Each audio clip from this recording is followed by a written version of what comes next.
Hello 12th class, welcome back on Saran classes.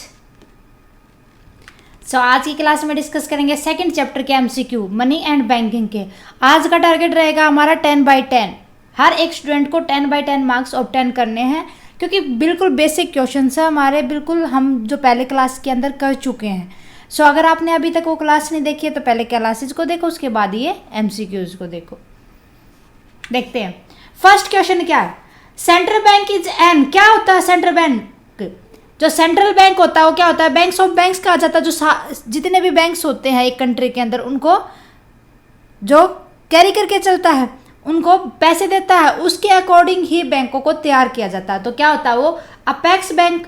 तो क्या हो जाएगा? अपेक्स बैंक इसका आंसर आ जाएगा, क्योंकि रूरल बैंक कौन से होते हैं? वो सारे के सारे सेंट्रल बैंक के अंदर ही आते हैं। जो गांव में बैंक बनाए जाते हैं, जो रूरल एरिया के अंदर बनाए जाते हैं। रीजनल बैंक जो हमारे एक क्षेत्र का, जैसे किसी भी डिस्ट्रिक्ट या तहसील के अंदर कोई होता है। कॉमर्शियल बैंक क्या होते हैं? जो बिजनेस पर्पज के लिए पैसा देते हैं और उनको एक्सेप्ट करते हैं डिपॉजिट्स को। इसका क्या आ जाएगा? अपेक्स बैंक होता है। जो क्या होता है? अपेक्स बॉडी मतलब क्या कहते हैं कि जो अपेक्स का मतलब जो सब पे कंट्रोल करके चलता है। Answer is a. Next, money is a medium of.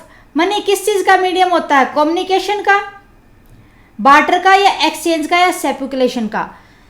Means communication तो हम नहीं कर सकते मीडियम मनी के, पैसे से थोड़ी ना कम्युनिकेट करते हैं। बार्टर सिस्टम में गुड्स के बदले गुड्स दी जाती थी। और exchange, money is a medium of exchange. तो आंसर क्या हो जाएगा हमारा? C. Answer is C. The function of money is that it is a, function क्या था मनी का? Store of currency. क्या करेंसी को स्टोर करके रखती है? No. Store of stock, stock को भी स्टोर करके नहीं रखती। स्टोर ऑफ ए वैल्यू, किसको स्टोर करके चलती है? वैल्यू को। कि किसी, मान लो कि हम चीनी खरीदने जाते हैं, शुगर खरीदने जाते हैं, तो उसके बदले में हम पैसे दे के आते हैं ना, तो किस चीज को स्टोर करके रखते हैं? वो वैल्यू को। Answer is C. नेक्स्ट देखो, money overcome the problem of barter system. Money ने क्या किया था? जो बार्टर सिस्टम की प्रॉब्लम थी, गुड्स के बदले में गुड्स देना, ना ये पता चलता था कि जो हम गुड एक्सचेंज कर रहे हैं उसकी वैल्यू कितनी है। कहीं ऐसा होता तो नहीं हो जाए कि हम कम पैसे की चीज़ को ले रहे हैं और हमारी की वैल्यू ज़्यादा हो। क्या होगा? कांट से, कुछ नहीं कह सकते इस बात के बारे में आप। सेल्डम, या 0 या 1, तो क्या होगा इसका answer? 1।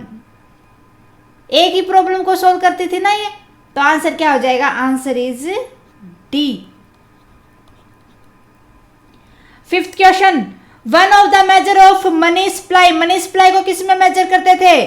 M0, M1, M2, M3। ना तो O1 में, N1 में भी नहीं, M1 में। आंसर इज सी।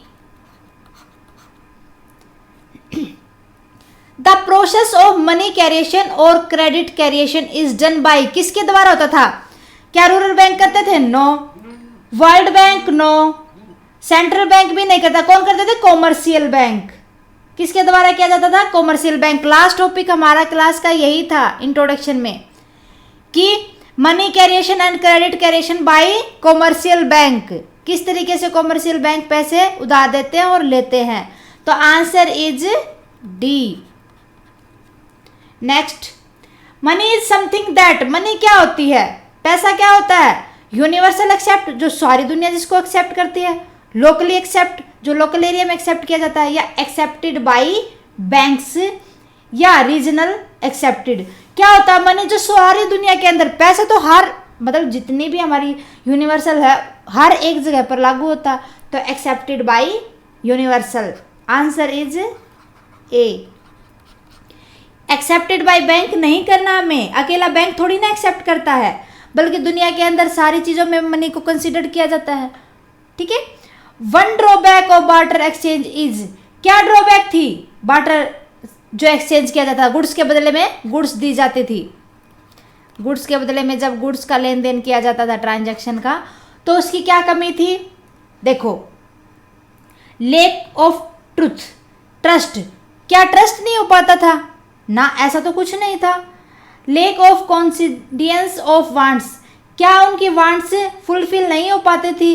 कि मान लो कि एक के पास राइस दे रहा तो दूसरा उसको वीट देगा, तो ना ऐसा भी कुछ नहीं था, उसके अकॉर्डिंग वो एडजस्ट कर लेते थे। Lack of double coincidence of wants means कि जब मान लो कि सामने वाले के पास राइस नहीं है, ठीक है, और जो वो वीट ले रहा है हमारे से, लेकिन वो दे क्या रहा है, मेज दे रहा है। मेज की हमें नीड नहीं है, हमें राइस की नीड है, तो इस सिस्टम में बार्टर सिस्टम लागू नहीं होता था, ये प्रॉब्लम आती थी।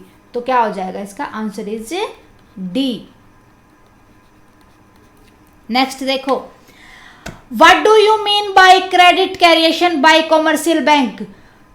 कॉमर्शियल बैंक के द्वारा क्रेडिट कैरिएशन का मतलब क्या था, उधार पैसा देना, क्या था, it is a process of loan creation. क्या इसके अंदर लोन प्रोसेस की जाती थी।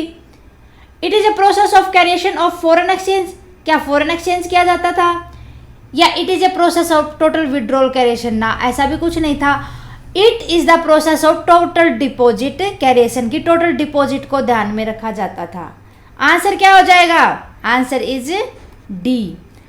Bank rate is a, bank rate क्या थी, कॉमर्शियल बैंक बाय गवर्नमेंट, कि जो कॉमर्शियल बैंक जो गवर्नमेंट द्वारा कॉमर्शियल बैंक के लिए बनाई जाती थी, ना ऐसा भी कुछ नहीं था। Commercial banks by the central bank, जो कॉमर्शियल बैंक के द्वारा सेंट्रल बैंक के द्वारा कॉमर्शियल बैंक के लिए बनाई जाती थी। बाय द सेंट्रल बैंक किन के लिए बनाई जाती थी, कॉमर्शियल बैंक के लिए। आंसर क्या हो जाएगा, बी। ओके, सो ये थे हमारे 10 क्वेश्चंस। उम्मीद है कि आपके सारे के सारे सही होंगे, क्योंकि बिल्कुल बेसिक थे हमारे। आपका स्कोर एक बार मेरे को कमेंट बॉक्स में लिख देना कि आपने कितना स्कोर किया है। ओके स्टूडेंट्स, मिलते हैं नेक्स्ट क्लास में नेक्स्ट टॉपिक के साथ। स्टूडेंट्स, हमारी क्लासेस को देखने के लिए thank you very much. Please हमारी क्लासेस को ज़्यादा से ज़्यादा शेयर करें। अगर आपने अभी तक हमारे चैनल को सब्सक्राइब नहीं किया है तो प्लीज़ पहले हमारे चैनल को सब्सक्राइब कर लें। और आपकी अगर किसी भी टाइप की अकाउंटिंग से रिलेटेड, बिजनेस से रिलेटेड या इकोनॉमिक्स से रिलेटेड कोई क्यूरी है तो प्लीज़ आप उसको कमेंट बॉक्स में लिख दें। जितना जल्दी पॉसिबल होगा मैं सॉल्यूशन आपको दे दूँगी। So thank you very much.